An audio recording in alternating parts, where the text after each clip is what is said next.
Hi all, we're going to have a look at a shocking game which occurred recently where a 9-year-old beat a FIDE over the board Grandmaster. So the 9-year-old was Hetul Shah, rated only 18-17, and the Grandmaster opponent was Ibrayev, his first name Nurlan, and he's 2407. So not a bad Grandmaster, not a super GM, but still a reasonable Grandmaster with a very high FIDE rating, and about 30 years old.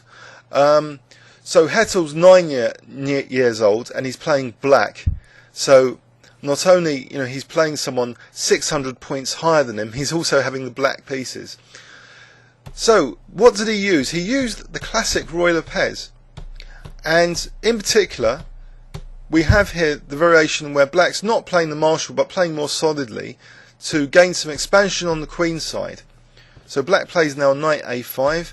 And this expansion on the queen side has been seen hundreds of times before, all theoretical. Queen c7, potentially the bishop on c2 is a bit of a tactical concern for white, when black maybe takes on d4 later and plays rook c8. So after knight d2, black took on d4 now and played bishop d7.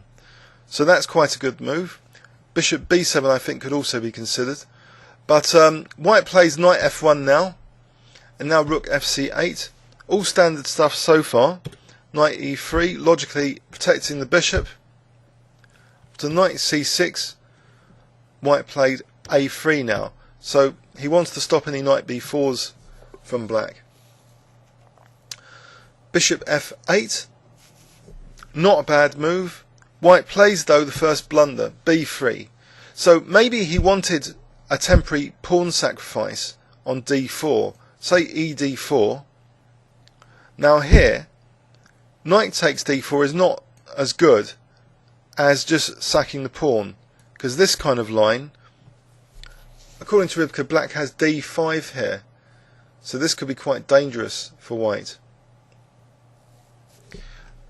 Slight advantage to black, in fact. So I think the idea was a temporary pawn sack after e takes d4, which was expected, then knight d5. And we have this kind of variation where I think white can look forward to a reasonable attacking position with these raking bishops on b2 and c2. This didn't happen though. The 9-year-old Hetul played a non-standard move now. He realised that there was a tactical liability going on between d4 and a1. He played knight takes d4. So I think the GM must have been a bit disturbed by this if he didn't know the very few old games which had this. He played knight takes d4, and after queen c3 he blundered again. He didn't play the right continuation to gain much compensation at all.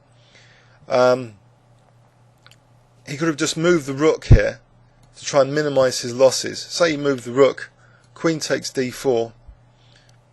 And he's a pawn down, but at least it's not as bad as the game. Queen f3, he can he's still in the game. He's still got like knight f5. So maybe he can try and manage some sort of king-side counterplay if necessary. If he can get in g5 and knight d5, then he'll have some compensation. But this didn't happen. He just gave up the exchange. He played knight e2. Maybe he thought he was going to trap the black queen, but it never happens because black now played very good mini plans. To rescue the queen after queen d2, he played the move d5. So black's threatening now, bishop takes a3. So like a James Bond escape, the 9-year-old, plots the escape of the queen via this bishop takes a3 coming to the rescue. So white's got no time for any concrete trapping moves. He played b4 to at least stop bishop takes a3. And now d4. And this is causing, some disruption now in the white pieces. They're not going to be as good, and black's gaining nice, scope for his bishop, and the c-file is still dangerous. In fact, after knight d1, the 9-year-old here decides to sacrifice the exchange. He's not playing. If he was playing more materialistically, maybe he would have considered queen a2. Where black still stands better, the queen can still escape back now to e6, and black's still better. But actually, he took the fight to the GM by saying, I'm going to swap down the position to simplify it. So I'll play rook takes c2. So in swapping down, he's reducing the scope of complications. So this is another good move. It still retains the advantage, because after queen takes c2, rook c8, the queen can't move to d3 because of rook takes c1. So the GM is losing an important central pawn now. So although he's not the exchange down anymore, he's just getting outplayed instead by black's piece pressure. So queen d2, knight takes e4, queen d3. So black's got these nice central pawns. The GM tries to undermine them soon. After knight d6, he first plays bishop b2, so he's hitting out on d4. And he further tries to undermine the d4 pawn now.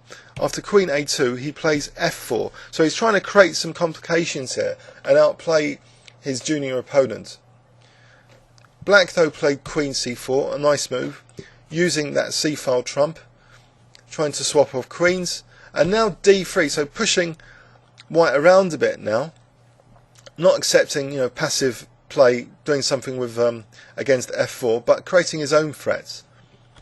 Knight e3, he moves the queen to e4, keeping protection of the d3 pawn, still threatening d takes e2. Another attacking move. So, is the junior going to be tempted to sacrifice the exchange again with rook takes e3? No, he doesn't mind playing queen takes f4, because he sees that there's nothing really concrete if white harasses the queen again with knight cd5, which was the game continuation. He plays queen g3, so that's tying the white queen down. No queen takes d3 here because of queen takes e1 check. Knight f1, and now he can protect his d3 pawn. So potentially he's got things like rook c2 coming in. White played bishop takes e5. Instead of rook c2 though, which is quite a strong move as well, because it threatens mate on g2, he played a different move which is also very strong after bishop takes e5. He played knight c4, and actually Rybka gives this as the strongest move. So it's probably even more accurate than rook c2, at least on shallow analysis. So that's incredible. The young player's holding his own here, and he's exploiting that advantage he reaped out of the opening. He's carrying it all the way through to victory, it seems. So knight f4. So where is the queen going to go?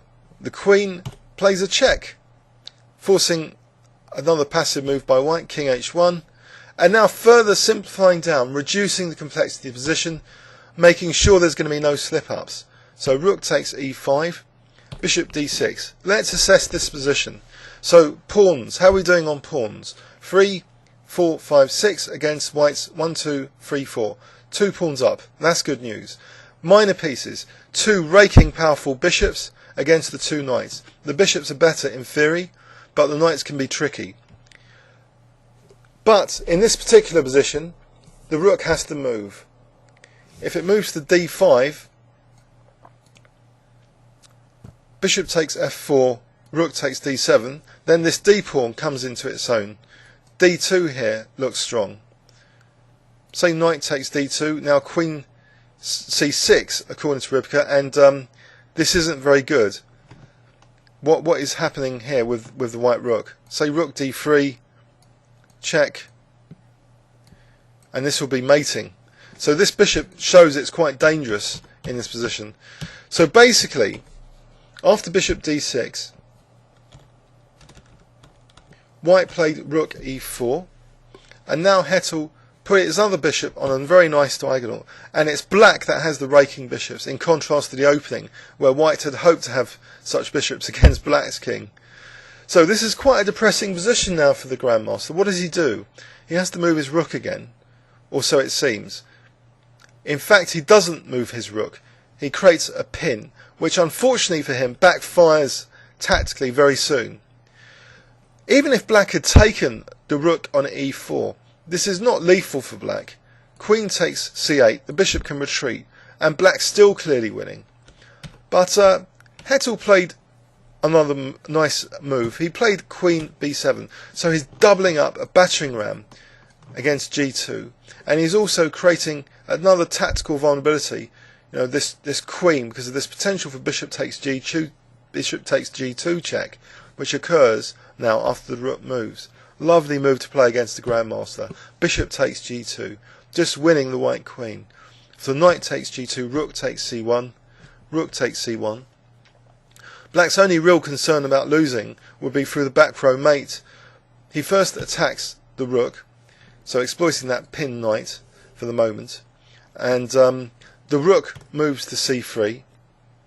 He plays d2, white plays rook d3, and there is a threat of rook d8 mate. Will the 9-year-old slip up?